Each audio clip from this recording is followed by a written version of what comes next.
our vlog. July 24. So, ngayong araw, samahan nyo kami. Pupunta tayo sa food pantry. So, bago tong pinuntahan namin. Second time pa lang namin dito. 17 minutes away. Ayan. Pero, pagas muna tayo. Kasi, baka matagalan tayo mag-antay dun eh. Tapos, konti na lang yung ating gas. Let's go. So, guys, turuan ko kayo kung paano magpagas ulit. Na ano ko na to before eh, pero para lang ma-refresh kayo. Ayan, so dito self-service, alam niyo naman natin. So pwedeng card or cash. Pag card dun ka sa cash dun ka magbabayad sa loob, pero hindi ko pa na-try mag-cash. So ayan,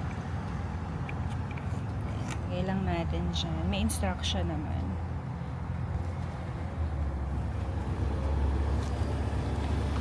Antayin nyo lang, medyo matagal lang siya. Ayan, so remove card. Pagka-remove, ayan, remove nozzle. Galin daw natin siya.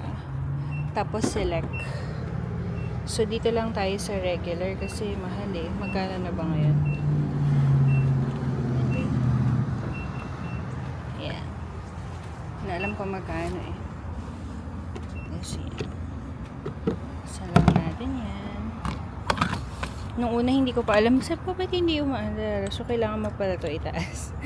Diba? Siyempre natin ito ginagawa sa Pilipinas. Tapos guys, yung mga bago lang na magdadrive, kagaya ko dati, bago pa lang ako, hindi ko alam, may mga kulay pala yan. Yung green, wag yan. Yan yung, kala ko yan dati yung, yung gagamitin ko. Buti na lang tumawag ako sa asawa ko, nagtanong ako kung paano.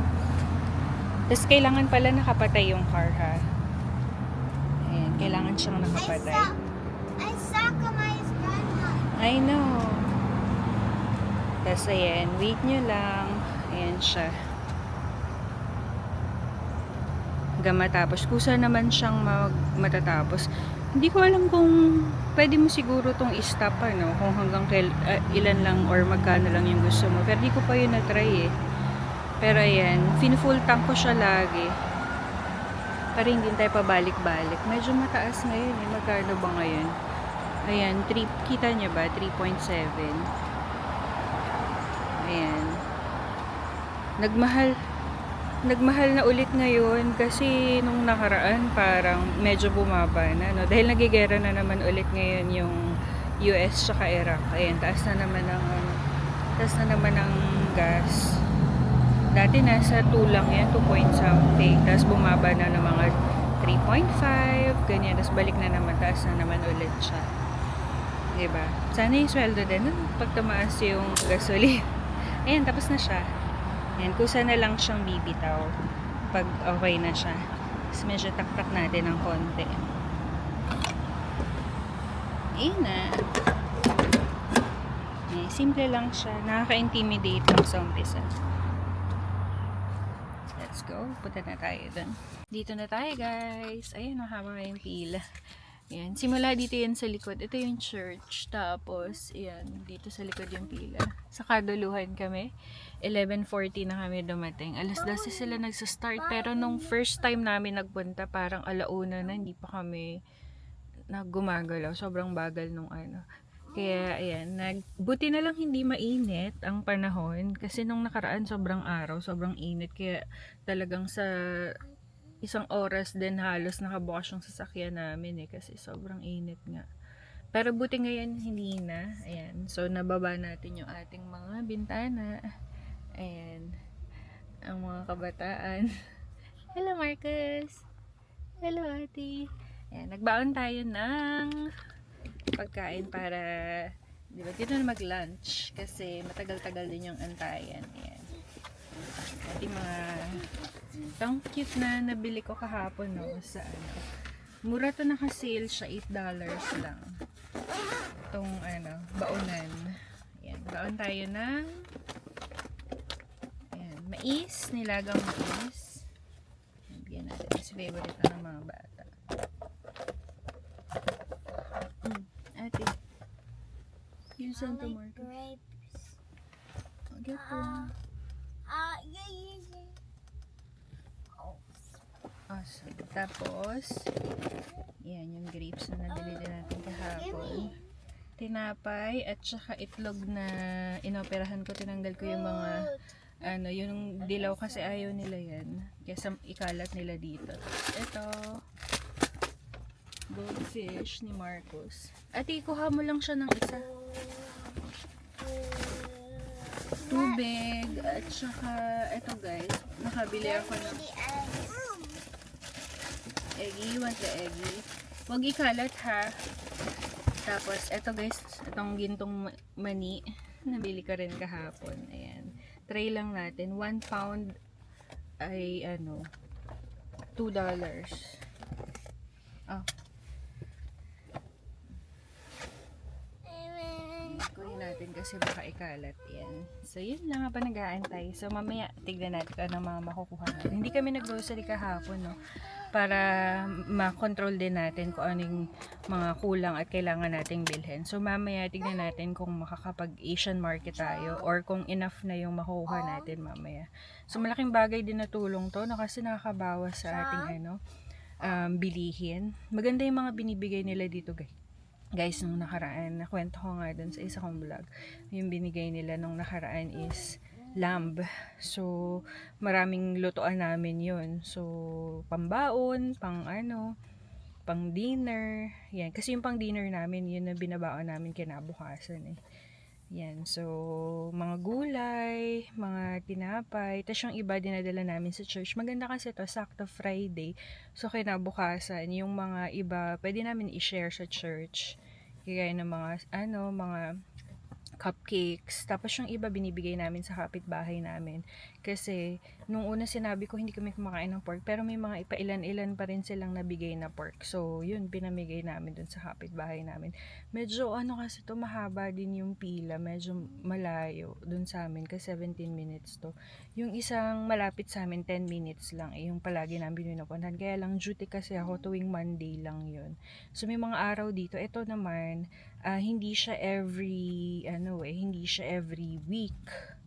Ang schedule dito is by schedule. So first and third week. Tapos yung iba naman second and fourth yata, parang ganon yung schedule nila. So alternate, hindi siya pwedeng every week ka pupunta.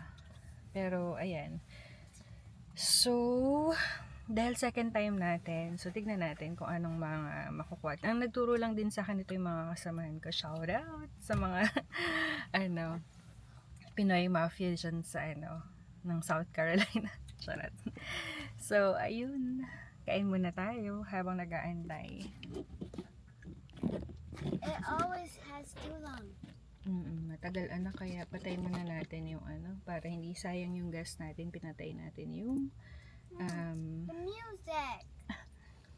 pinaganda ng music ni Alon. Masarap naman guys yung parang lasang mani din sa atin. Medyo may kamahalan nga lang siya. Gusto mo anak mani? Gusto mo peanut? I want my music. Kakanta na lang si mami. No. No daw. Buksan ko pa yung bintana kasi mainitan si Marcos. Okay, sinabutan tayo pauna, mansanas at saka pears. Where And are my songs? ayan, ito yung pila guys. Ayan, medyo mahaba. Mag-aalauna na Ayan. Mahaba pa yung pila hanggang doon pa sa likod. Tapos eto, may pinauna na sila pears. Pero sabi niya, dalawa na yung binigay niya sa akin kasi yung iba medyo bruised na. Pero okay pa naman siguro pwede pang blender, pear. Yan, tapos apple. Binigyan din tayo ng apple. O, diba? Hindi na bibili. Magkano rin yan, $7. So, ayan. Buti lang hindi ako bumili ng maraming prutas kahapon. Kasi, ayan.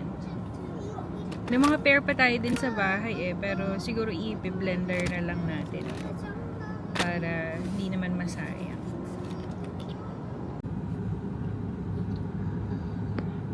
Their trunk looks like pink, but it's not. looks like pink, but it's actually not. Ayan guys, yan yung mga pinamimigay nila. Yan, box-box Maybe it yan. is pink. Tapos, ayan, ilaload nila sa sasakyan. Medyo matagal lang yung entayan, no? Alauna na ngayon. Pumunta tayo dito 11:45. So, yun talaga, magtsatsaga ka lang talaga mag-antay. Pero, worth it naman kasi, diba, free food na yan eh.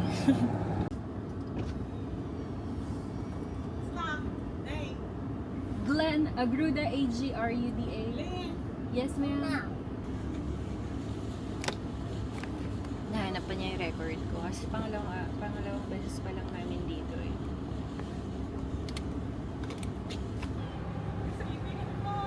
Yeah, last 2 weeks ago. What do you want? What? What do you want? What do you want? Niload nila sa lakad. Yes, ma'am. Thank you. What is that? What is that? Tubig. Water. It's just water. Water. Thank you so much. Juicy.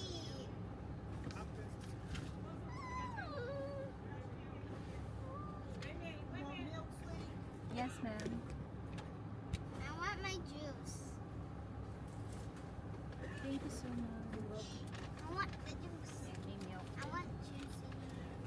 Later na. Later na. Thank you. Thank you so much. Tignan natin guys kung ano yung binigay nila para malaman natin kung pupunta ba tayo sa Asian market. Ay, ayan, ang daming patatas. Mga tinapay.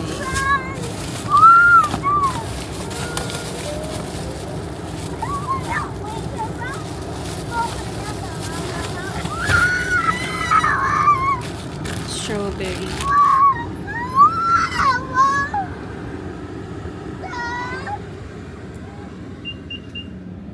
Uwi na lang siguro tayo. Nagwawala si Marcos. Mamaya na lang natin i-unbox guys. Bawala si Marcos. Uwi na lang. Kauwi na tayo sa bahay. Hindi na kami dumiretso dun sa Asian market kasi nagwawala si Marcos. Kinakalikot niya ilong niya mamaya magdugo ulit. Anyway, so okay naman. Sobrang dami na kasi neto guys. Tignan nyo Ayan, ang dami nilang mga pinamigay. Tama lang na ang pagitan niya every 2 weeks kasi para, 'di ba, masulit mo naman yung mga to kasi kung palagi sayang natatapon lang din. So yung iba papamigay natin sa neighborhood natin. Ito napakaraming fruits. Tapos ito may mushroom. Ito lulutuin na natin to today kasi madaling masira yung mushroom na fresh So yan ang ating menu tonight.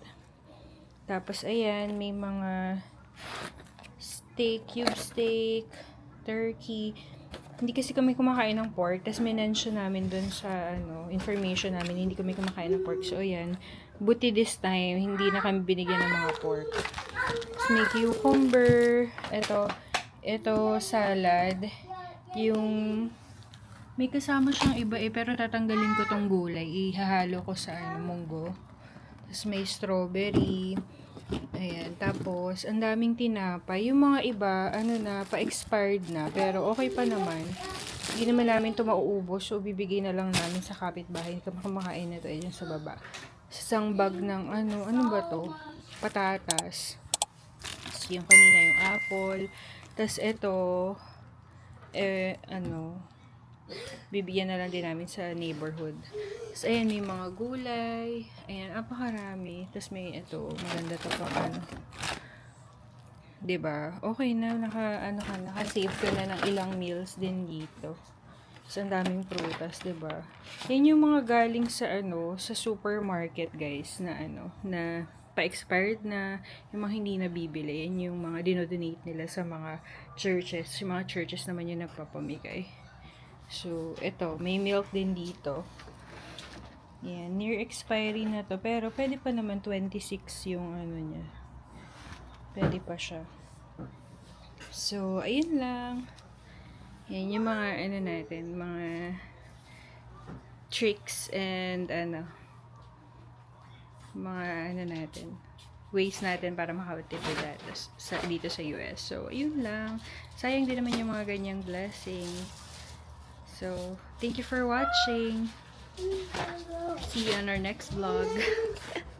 Napagod ako, guys. Bye-bye.